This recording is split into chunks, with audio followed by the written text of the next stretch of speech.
ৰাতিপুৱাই মাছ বেপাৰী এটা আহি আমাৰ পদূলিত মাছ মাছ বুলি চিঞৰিবলৈ ধৰিলে। মই গৈ ওলাই দেখিলোঁ মাছ বেপাৰীটোৱে কিছুমান সৰু সৰু মাছৰ পোনা লৈ আহিছে। ৰৌ, ভকুৱা, মিৰিকা, ভাঙন এনেধৰণৰ সৰু সৰু মাছৰ পোনা।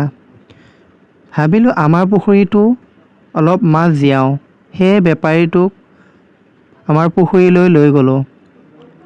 হাই হেল্ল' নমস্কাৰ বন্ধু বান্ধৱীসকল, স্বাগতম জনাইছোঁ মোৰ নতুন এটি মিনি ব্লগলৈ।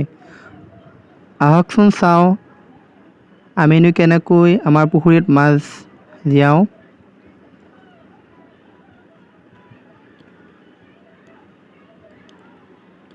যদি ভিডিঅ'টো চাই ভাল লাগিলে লাইক আৰু শ্বেয়াৰ কৰি দিবলৈ একেবাৰে নাপাহৰিব। আপোনালোকে যদি ফেচবুকত চাই আছে লাইক এটা কৰিবলৈ একেবাৰে নাপাহৰিব।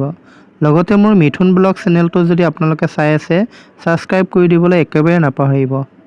আজিলৈ আহিছোঁ। জয় আই অসম।